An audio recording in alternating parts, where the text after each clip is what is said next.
Today, I am going to explain an Indonesian comedy drama film called Too Handsome to Handle. Spoilers ahead, watch out, and take care. The Moss family has been good-looking for several generations. They are admired by many because of their beauty, which in turn makes them a lot of money.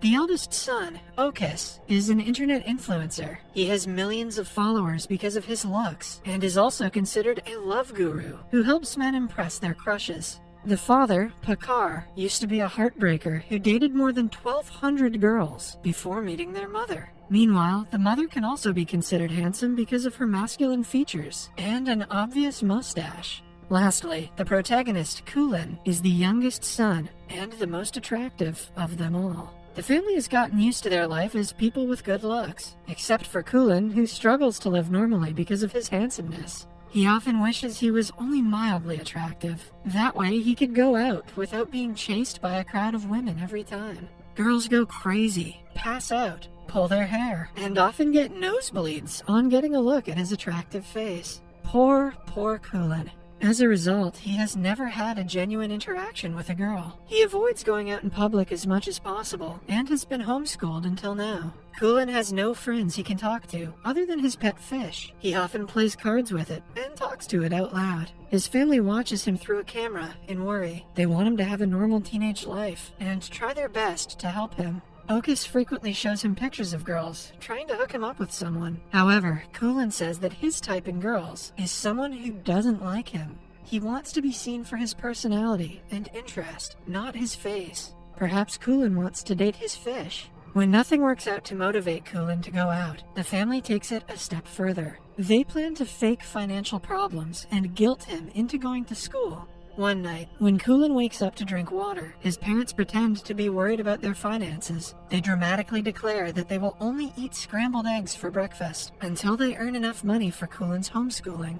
He feels awful to be causing his parents so much trouble. The next morning, he declares that he will be going to school for the upcoming semester. The family is overjoyed until he mentions that he will only go to an all-boys school. Although they would have preferred him to be able to talk to girls, they are happy to take one step at a time. A few days later is Kulin's first day at an actual school. Okis drops him off on his bike, but Kulin doesn't take his helmet off. He plans to wear it the entire day to hide the fact that he is handsome. However, the plan backfires when the helmet grabs more attention than he intended it to. Kulin quietly sits down in the last seat, but is called out by the class bully, Sidi, and his minions. When the teacher enters the classroom, she too is surprised to see a guy with a helmet. She urges him to take it off right that instant.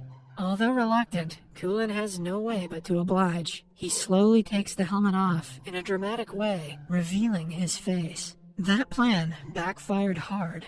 In the following scene, the teacher is being loaded into an ambulance. It turns out that she started to nosebleed and hyperventilate because of Kulin's beauty. The other kids complain to the principal that the new student is too handsome to handle. Kulin runs through the hallway to go back home, but is tripped by one of the bullies. They bring him to the school's storeroom and introduce themselves like they are Power Rangers. They are called the Tiga Tak, a group of 3 bullies led by Sidi, the principal's son. After the over-the-top introduction, they reveal that they need Kulin's help to ask a girl out for prom. The group has been in the senior year of school for the past 3 years. They refuse to graduate until Sidi goes to the prom with the most beautiful girl of the BBM school, Amanda. However, she only accepts requests from handsome men, so the group wants Kulin to deliver the promposal. They assign an innocent guy, Kibo, to help Kulin and lead the way. Kibo has also been a victim of their pranks in the past, and is obliged to do whatever the bullies say. Afterward, Kulin goes to the principal's office with Kibo to make an official complaint about bullying in school. Kibo knows what the outcome will be, but he still accompanies Kulin. The principal is troubled by his son refusing to graduate. Since Kulin's beauty gives him a chance to take Amanda to the prom, the principal wants them to do whatever the bullies say. That evening, Kulin and Kibo decide to complete the task the next day and get rid of the responsibility. Kibo is the first person who has shown kindness to Kulin, unrelated to his beauty. Although the date didn't go as planned, he is happy to have gained a friend. The next morning they go to the BBM school, where the girls smell the presence of the boys. They are strict about not allowing ugly boys to enter the school premises. Hence, when they notice Kulin wearing a helmet, the entire school asks him to take it off. In a climactic scene, Kulin takes the helmet off, and mayhem ensues among the girls. Poor Kulin. Only a few hours later, the news makes it to the television. Clips of girls crying, bleeding through their noses, getting possessed, and jumping around are being shared all around social media. Kulin starts being known as the too handsome to handle guy. The hottest student of the BBM school and model named Amanda also hears the news and is instantly smitten with Kulin. He is the first guy who matches in beauty and status with her. She immediately makes it her mission to impress him. When the news becomes huge, a crowd of girls gathers in front of the mass residence. The family starts charging them money for a house tour. Kulin, who is hiding in the streets, sees his family on the news. He feels betrayed and used by his own people. When they call him, he refuses to come home and feels even sadder when his pet fish is mishandled and killed by the tourists. He is now on the roof of a building hiding from the maniacs, chasing him in the streets. Suddenly, a girl appears behind him and inquires if he is going to jump off the roof. Kulin looks at her in shock because she doesn't bleed from her nose or pass out upon seeing him. The girl refuses to talk and simply walks away. Kulin is so nervous that he can hardly speak. The encounter makes his day a lot better. A while later, he calls Kibo, who picks him up and invites him to his home. He and his grandmother welcome Kulin to stay for as long as he wants. On walking into Kibo's room, he sees 2 rare collectible playing cards and is amazed by them. They realize that they share several common interests, and playing card collection is one of them. The following day, they visit the all-girls school to look for the girl from yesterday. While they are at it, they also meet Amanda and give her the files of the promposal sent by CD. Amanda pretends to be unimpressed by Kulin's beauty, but after he leaves, her nose bleeds profusely. Kulin sees his crush on the stairs, but the other girls surrounding him do not allow him to meet her. For the next few days, Kibo and Kulin do everything together and become best friends. One afternoon, Kibo takes Kulin to play futsal, where he frequently goes to meet his crush, Riri. After the match, Kulin notices the girl from the roof working at a shop nearby. He cannot help but stare at her. Just then, Kibo arrives and introduces Riri to him. Kulin discovers that she is also Kibo's crush, who he was talking about earlier. The two seem to be pretty close, which makes Kulin jealous. He can hardly fall asleep that night because the feeling is new and confusing to him. Then, he remembers Okus is a love guru and fixes a meeting with him. When they meet the following morning, Okus breaks down crying tears of happiness. He has been waiting for this day to give his brother advice on girls. Kulin has forgiven his family for selling him out to his fans, because if that had not happened, he would never have met Riri. The brothers then go shopping for groceries, while Okus lists out the points of things Kulin should do to impress his crush. As Kulin follows Okus's suggestions, he registers he is far from knowing Riri like Kibo knows her, but he still doesn't want to give up on his first love. One afternoon, Amanda comes to the boys' school and hands Kulin an invitation for her birthday. Alongside it, she also gives him a phone as a gift. Later that day, Kibo, Kulin, and Riri go to karaoke. Eventually, Riri and Kulin get to sing together. While Kulin is excited to duet with her, Riri only focuses on Kibo. He soon registers that she also likes Kibo back. The revelation makes his heart crumple in jealousy. So, when Kibo is not around, he bluntly asks her if she has a crush on him.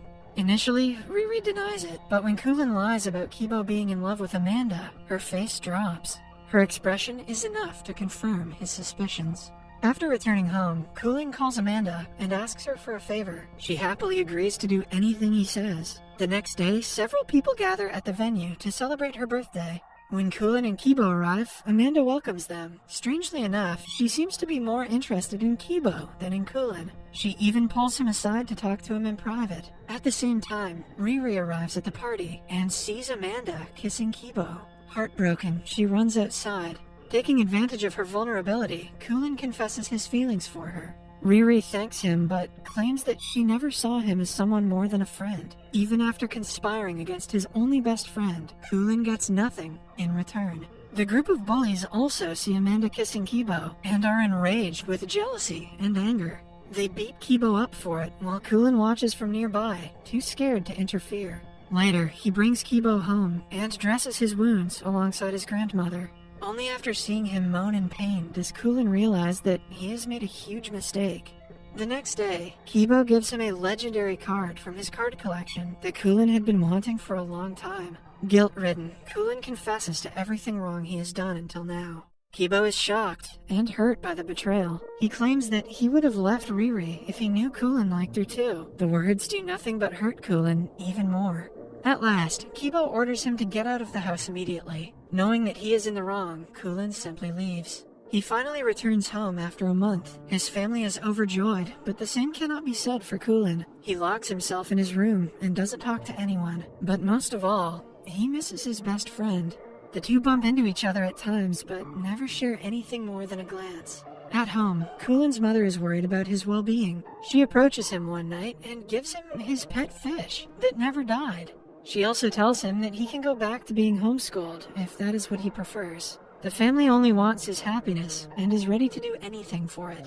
Kulin, touched by her words, realizes that he has people in his life who are rooting for his success. This motivates him to make things right between him and Kibo. The next morning, he runs to Riri and tells her everything. Following that, he goes to Kibo and tries to apologize. Although Kibo dismisses him at first, when asked about Riri, he starts to describe how much he loves her. Kulin shows him that Riri was listening to him on the phone the entire time. That way, he mends their relationship and goes back to being both of their friend. A few days later, they all go to prom together. Kibo's date is Riri, while Kulin's date is Amanda. Whatever happened to that bully, CD?